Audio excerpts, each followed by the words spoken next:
اس زوال کا اصل سبب جان لینا چاہیے۔ اس کا سبب قرآن مجید میں بطور تنبیہ، بطور وارننگ ارشاد فرما دیا گیا تھا، وَإِن تَتَوَلَّوْا يَسْتَبْدِلْ قَوْمًا غَيْرَكُمْ۔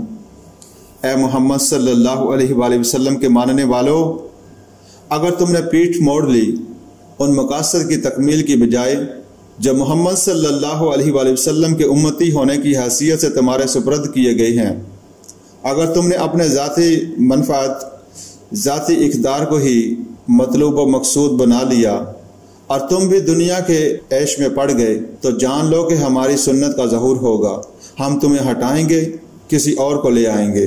ظاہری اعتبار سے اسباب زوال کا خلاصہ علامہ اقبال کے اس شعر میں موجود ہے، میں تجھ کو بتاتا ہوں تقدیر امم کیا ہے، شمشیر و ثنا اول، طاؤس و رباب آخر۔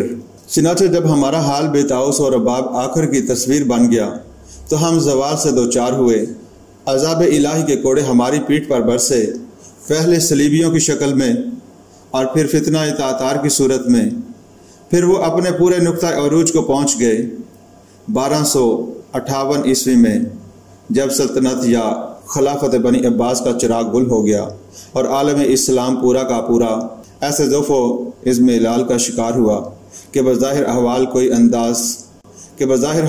اندازہ نہیں کیا جا سکتا کہ اسے دوبارہ بھی اٹھنا نصیب ہوگا، لیکن پھر اسی سنت الہی کا ظہور ایک عجیب شان کے ساتھ ہوا۔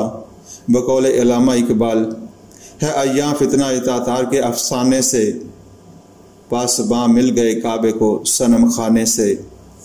اللہ نے جن کو عذاب کا کوڑا بنا کر مسلمانوں کی پیٹھ پر برسایا تھا، انہی کو ایمان اور اسلام کی توفیق عطا فرمائی، انہی کے ہاتھ میں اپنے دین کا علم تھما دیا۔ چنانچہ یہ 3 ترک قبیلے ہی تھے جن کی زیر سیادت و قیادت پھر اسلام کو اپنے دوسرے عروج کا دور دیکھنا نصیب ہوا۔ ترکمان تیموری نے ہندوستان میں ایک عظیم سلطنت قائم کی۔ صفوی حکومت جو ایران میں قائم ہوئی، اصلاً وہ بھی ایک ترک حکومت تھی۔ پھر سلطنت عثمانیہ قائم ہوئی اور پورا عالم عرب اور پورا شمالی افریقہ انہی کے زیر نگیں آیا، اور انہی کے ہاں پھر خلافت کا احیاء ہوا۔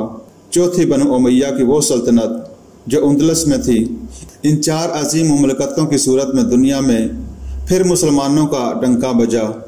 لیکن اس عروج کے بعد پھر زوال ثانی آیا، یہ در حقیقت یورپی استعمار کے ہاتھوں آیا۔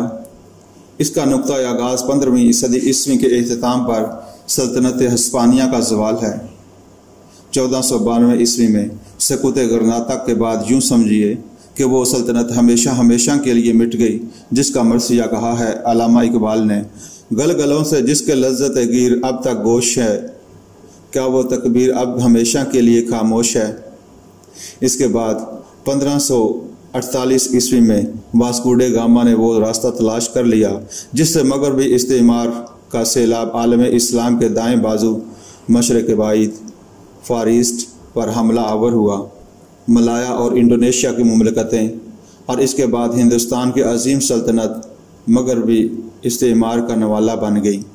ہماری بڑی بڑی سلطنتیں اور مملکتیں کچے گرہوندوں کے مانند مغربی استعمار کے سیلاب میں بہتی چلی گئیں۔ یہ عمل اپنے نقطہ عروج کو پہنچا اس 20ویں صدی عیسوی کے آغاز میں، جبکہ پہلی جنگ عظیم کے بعد دنیا کا یہ نقشہ سامنے آیا کہ سلطنت عثمانیہ ختم ہو گئی، ترکی کے نام سے ایک چھوٹا سا ملک باقی رہ گیا، پورا عالم عرب مغلوب ہو گیا، اس کے حصے بکھرے کر لیے گئے۔ اس کی خبر دی تھی نبی اکرم صلی اللہ علیہ وآلہ وسلم نے، یؤشک ان تداعی علیکم الامم، مسلمانوں اندیشہ ہے کہ تم پر ایک وقت ایسا آئے گا کہ اقوام عالم تم پر ایک دوسرے کو ایسے دعوت دیں گی جیسے دعوت طعام کا اہتمام کرنے والا دسترخوان چنے جانے کے بعد مہمانوں کو بلایا جاتا ہے کہ آئیے اب کھانا تناول فرمائیے، اس طرح تم اقوام عالم کے لیے لقمہ تر ہو جاؤ گے۔ صحابہ رضی اللہ تعالیٰ عنہ نے بڑے تعجب کے ساتھ سوال کیا، امن قلت نحن یومئذ یا رسول اللہ، حضور کیا یہ اس لیے ہوگا کہ ہماری تعداد بہت کم ہو جائے گی؟ حضور صلی اللہ علیہ وآلہ وسلم نے فرمایا، نہیں، بل انتم یومئذ کثیر، یعنی نام کے مسلمان تو بہت ہوں گے، تمہاری تعداد تو بہت ہوگی، تمہاری حیثیت سلاب کے اوپر جھاگ کے مانند ہو کر رہ جائے گی۔ اس پر پھر سوال کیا گیا کہ ایسا کیوں ہوگا؟ تو آپ صلی اللہ علیہ وآلہ وسلم نے فرمایا کہ تمہارے اندر ایک بیماری پیدا ہو جائے گی جس کا نام وہن ہے۔ پھر سوال ہوا تو حضور صلی اللہ علیہ وآلہ وسلم نے جواباً ارشاد فرمایا مل وہن یا رسول اللہ۔ تو آپ صلی اللہ علیہ وآلہ وسلم نے جواباً ارشاد فرمایا حب الدنیا و کراہیۃ الموت، دنیا کی محبت اور موت کا خوف اور موت سے کراہت۔ یہ نقشہ جو ہمیں اس حدیث نبوی صلی اللہ علیہ وآلہ وسلم میں نظر آتا ہے، اس موجودہ صدی کے بالکل آغاز میں عالم اسلام میں بچشم سر دیکھا گیا ہے۔ وہ وقت تھا جب ایک دل درد مند کی یہ صدا سننے میں آئی تھی۔ مولانا حالی نے مسدس کی پیشانی پر جو شعر لکھے ہیں وہ اسی صورتحال کی عکاسی کرتے ہیں۔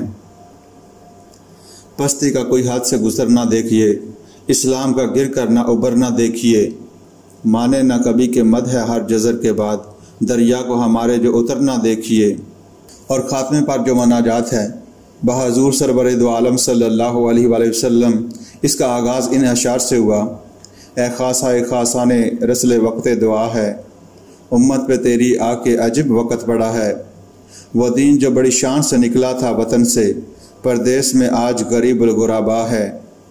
یہ تھا نقشہ اس صدی کے آغاز میں، البتہ یہ بات نوٹ کر لینے کی ہے کہ اس کے بعد نصف صدی بیت چکی ہے، بلکہ اس سے بھی زائد۔